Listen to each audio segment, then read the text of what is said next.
How do you do, y'all? This is John, and today we are talking about Avatar Fire and Ash, a new movie out in theaters right now. Then Avatar Fire and Ash deals with Jake Sully and his family who are fighting a war against humans trying to resettle Pandora, and humans now have this new ally in the Fire people, the Ash people. These Na'vi who are unusually hostile, and thus we have a movie.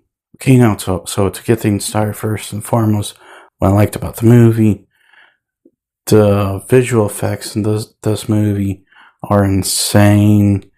They're incredibly good, and, this has been kind of a constant with the Avatar movies. They've all at some point in time had some of the best VFX work of their eras. The original movie with, the late 2000s, early 2010s. These two sequels for the 2020s. The VFX work in this movie is incredible. And I commend Weta and the people who worked on the visual effects, because, they're incredibly realistic. The visuals are also complemented very strongly by the cinematography. This movie is a visually very appealing movie from both a VFX standpoint and also a cinematography standpoint. And, it looks even more amazing if you watch in 3D, which I did. I'm serious. If you guys are planning on seeing the movie, I highly recommend watching it in 3D, because, James Cameron knows how to make a 3D movie. He knows how to make it as immersive as a 3D movie should be. Now, as far as the characters go, the movie, starts off right when the last one ends, with them dealing with the trauma and the loss towards the end of the second movie. And I think it's really handled really well, because, the stuff that they're going through is stuff that a lot of families go through, and everyone grieves loss differently.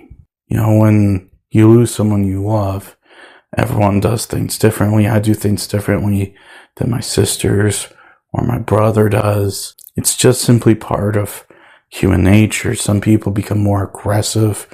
Some people become more distant. It's all stuff that these people are going through. Jake Sully and his family are all going through the same thing, but going through it differently. The music is also kind of an improvement over The Way of Water, the second Avatar movie. These films did not use the same composer as the original Avatar, because tragically James Horner passed away years ago. This other guy, I think his name's Simon, he's been doing the music for these movies, and, I wasn't really impressed with Way of Water, but Fire and Ash, I really like Simon's music for Fire and Ash. It complements what James Horner did in the original movie, but also, allows Simon to do his own thing. And as far as entertainment value goes, yes, this movie's really entertaining. You're sitting there, you're watching the movie, you're never really bored by what's going on, but you are immersed in this world and the situation, and, it's complemented by not just the execution of everything that's going on, from the human drama to the action, but also the sounds, the visuals. You feel like you're a part of this world instead of feeling like a tourist or something like that. But I would also argue that this movie's not perfect. First and foremost, the movie's definitely too long. I definitely think that this should have been the shortest Avatar movie, because there's a lot of stuff going on in this film that kind of felt unnecessary, that they could have just simply cut out completely. But unfortunately, that's not the case. The film also did not know when to wrap up. During the last hour of the movie, there were 3 different instances where I thought we were at the end of the film. But no, it just kept going, going, going. And I was just sitting there going, okay, I thought we were at the end. A movie should not have a situation like that where you think it's wrapping up, but then it doesn't.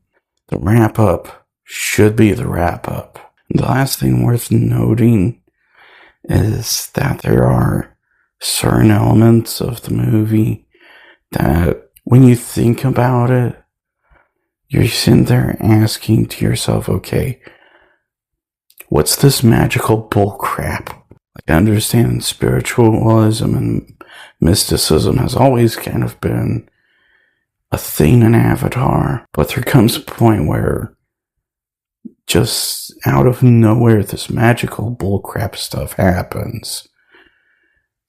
And it just doesn't make any sense. Why on earth would this Aowa person or entity or deity or whatever do that for someone like that?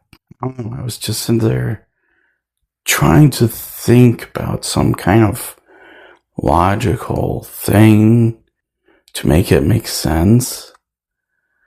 But at the end of the day, I just couldn't. So all in all, in conclusion, Avatar Fire and Ash, I did enjoy this movie. It's not great. You know, it's not like The Way of Water, where it was an improvement on the original Avatar. It's not that. I did enjoy the movie.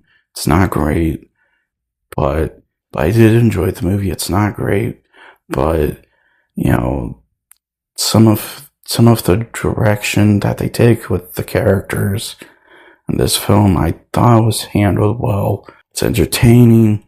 You know, the visuals are undeniably top notch. There's some stuff that they could have removed from the movie. There's definitely way too many, false endings. All in all, I enjoyed the movie. And, if you guys want to check this out, I would say go ahead and do so, preferably in 3D, because, I do think that the 3D element enhances the film. But either way, I think you'll enjoy it. Again, it's not great, but it's entertaining. I'm going to give Avatar Fire and Ash a 7. Well, that's all the time I have for today. Please look forward to more videos real soon. Please hit the like button if you enjoyed this video. Please also subscribe if you're new to the channel. And please don't forget, I also have a secondary channel where I do gaming content. Please go check it out. And as per usual, please remember, the Podetsky will return.